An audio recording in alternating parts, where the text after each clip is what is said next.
आदरणीय बंधुओं, माताओं व मेरी प्यारी बहनों, राधे राधे।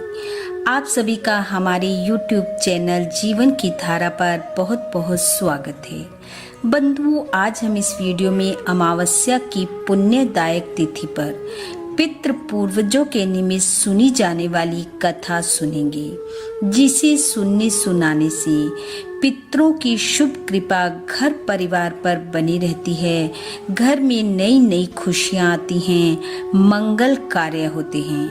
कथा कहानी सुनने के बाद यदि आप हमारे चैनल पर नए हैं तो कृपया हमारे चैनल को सब्सक्राइब करें, बेल आइकन को प्रेस करें ताकि हमारी वीडियो की नोटिफिकेशन सबसे पहले आप तक पहुंचे। वीडियो को शेयर व लाइक भी जरूर करें। बंधुओं, अमावस्या तिथि पितरों को समर्पित तिथि है। इस दिन पितरों के निमित्त किए जाने वाला श्राद्ध, दान, तर्पण उनको परम संतुष्टि देने वाला होता है। अमावस्या तिथि के दिन प्रत्येक गृहस्थी को अपने पितृ पूर्वजों के निमित्त कुछ न कुछ दान धर्म का कार्य अवश्य करना चाहिए। इस दिन ब्राह्मणों को भोजन करवाएं, जरूरतमंदों की सहायता करें। पीपल में कच्चा दूध, चावल, काले तिल, शक्कर मिश्रित जल अवश्य चढ़ाएं। पशुओं को चारा, पक्षियों को दाना व कीड़ियों को शक्कर मिला आटा डालें। पितरों के निमित्त सुनी जाने वाली कथा कहानी सुने। अमावस्या तिथि के दिन किए जाने वाले ये कार्य मनुष्य को आर्थिक तंगी, शारीरिक कष्ट, कर्ज, विवाह आदि कार्यों में आ रही रुकावट आदि को दूर करते हैं। वे पितरों को प्रसन्न करते हैं। पितरों के प्रसन्न होने पर घर परिवार में नई नई खुशियां आती हैं, मंगल कार्य होते हैं। तो आइए अब सुनते हैं अमावस्या तिथि की कथा, जो कि इस प्रकार है। कथा कहानी के अनुसार आनर्त देश में महिष्मती नगरी में धर्मवरण नाम का एक ब्राह्मण रहता था। वह ब्राह्मण अत्यंत धार्मिक विचारों वाला और भगवान श्री हरि की भक्ति करने वाला था। वह भगवान की भक्ति में इतना मगन रहता था कि उसने गृहस्थ जीवन भी धारण नहीं किया था। वह हमेशा ऋषि मुनियों की संगत में रहता, उनसे ज्ञान प्राप्त करता और भगवत कथाओं का श्रवण करता, व्रत उपवास रखता। एक दिन उस ब्राह्मण ने एक साधु महात्मा के मुख से सुना कि जो पुण्य मनुष्य को भगवान विष्णु की भक्ति करने व नाम सुमरन करने से प्राप्त होता है, वह किसी अन्य कार्य से नहीं होता।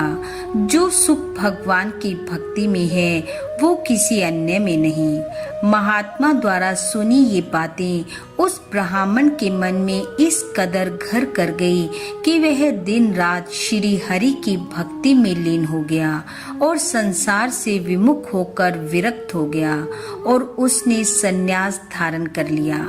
वह संन्यास धारण कर इधर उधर भ्रमण करने लगा। एक दिन धर्मवरण अपने तप के बल से पितृलोक में पहुंच गया। पितृलोक पहुंचने पर धर्मवरण ने देखा कि उसके पितृ अत्यंत कष्ट में हैं। उसने अपने पितरों से पूछा कि आपके इतने कष्ट का क्या कारण है। पितृ बोले, पुत्र, हमारी इस अवस्था का कारण तुम हो। यह सुनकर धर्मवरण हैरान रह गया। उसने सोचा, मैंने तो हमेशा अच्छे कार्य किए, श्री हरि की भक्ति की, किसी को कष्ट नहीं दिया, फिर मेरे कारण ऐसे कैसे हो सकता है। जब धर्मवरण ने उनसे इसका कारण पूछा तो पितरों ने कहा, तुमने सब कुछ किया लेकिन एक पुत्र होने का धर्म नहीं निभाया। तुमने संसार से संन्यास ले लिया, जिस कारण उनका पिंडदान व पितरों के निमित्त तर्पण करने वाला कोई नहीं रहा और इसी वजह से आज वे इस कष्ट में हैं। उसने पूछा, मैं ऐसा क्या करूं जिससे आपको कष्टों से मुक्ति मिले। तब वह बोले, तुम संसार में जाकर संन्यास त्याग कर ग्रस्त में प्रवेश करो, संतान उत्पन्न करो तथा पृथ्वी लोक पर पितरों को समर्पित तिथि अमावस्या के दिन श्राद्ध, तर्पण व पिंड दान करो, जिससे कि हमें मुक्ति मिले। तब धर्मवर्ण ने अपने पितरों को वचन दिया कि वह उन्हें उनके कष्टों से अवश्य मुक्ति दिलाएगा।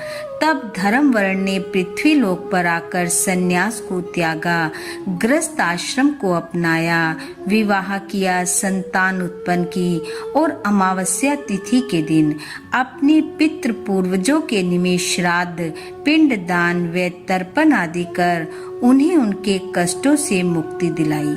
कष्टों से मुक्त हो उसके पितृ उस पर प्रसन्न हुए और धर्मवर्ण को खुशहाली का आशीर्वाद देते हुए पितृलोक को लौट गए।